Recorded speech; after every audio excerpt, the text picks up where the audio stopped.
coaster. But it did follow the same kind of exponential trend that we see with rut depth. So if you do a volumetric, it kind of makes sense again. Okay, now to the road test.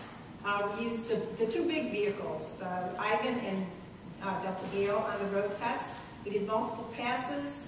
The road course, let's see, we drove this direction. It included a nice straightaway section on smooth road. This part, it had some good corners in it, both here, and this was a really sharp corner down here. This part of the area had a lot of bumps in it, so we had a lot of different parts that we could measure when we drove around the course.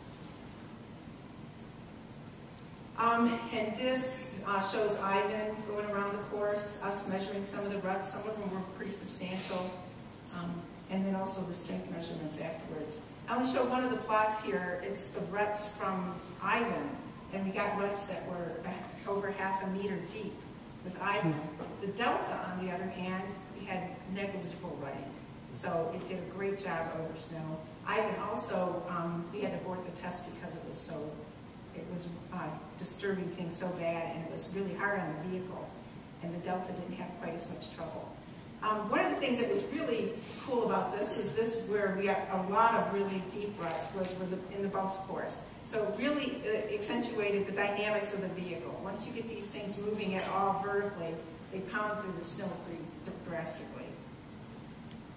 So even if you can't see those very specific effects of speed, you see that in the vehicle dynamics if you're going over the bumps fast. So in conclusion, or in summary, snow roads suffer from above freezing temperatures during the high season. We wanted to improve guidelines for the construction, maintenance, and use, and this part of the study was aimed more at how the snow roads are used, which vehicles use them, and how often, and how they should drive them, and to develop guidance for that. The different type of maneuvers we tested helped distinguish the impacts. On the prepared snow surface, that smooth one, we could see the disturbance measures differentiated between speed, the turning, and the different kinds of tires. And then on the road course, it provided a really nice operational venue to look at the curves and the bumps for those two different oversnow vehicles. We had a lot of help from a lot of different people on the ice. In Antarctica, everything takes a lot of work.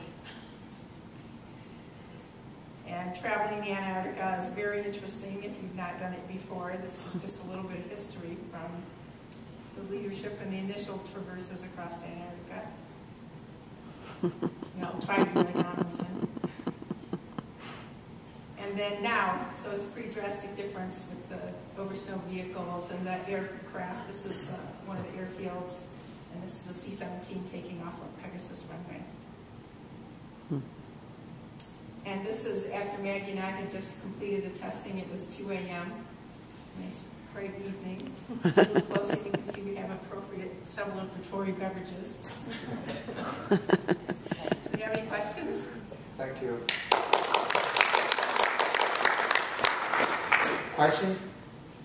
So you had left and right track up there. Was one an outside, and there were some pretty big differences. Was one an outside and inside track? Yeah, one was outside, one was an inside, and actually on the coaster we actually labeled them, which was outside, which was inside, and talk about some weight shift and what we thought was happening with that. So we could discuss that maybe a little bit better in the coaster session, but I can show you that.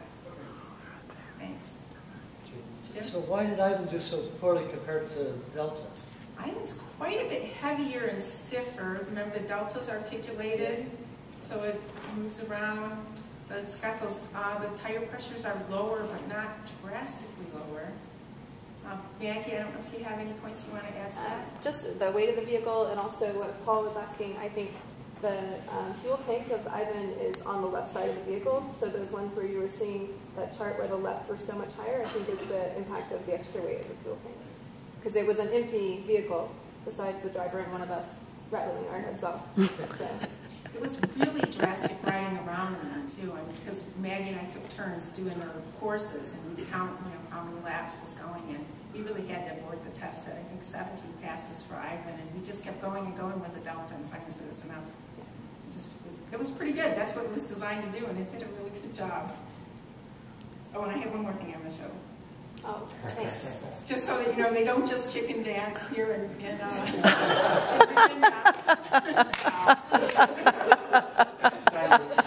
What's the density of the snow there? The snow there, on the roads, we get around 0.5. Around 0.5. Oh, really? Yeah, and then the natural snow, it's also fairly dense, 0.3 to 0.4 is not unusual at all. I mean, it's wind blown, it blows there constantly. So you're lucky if you get a non-windy day. So they get a lot of wind blown snow, it's pretty dense. So it's from point 1, Not 0.1, 0.5 0.5. for the roads, yeah. And more, it Right. can't go higher than that. Russell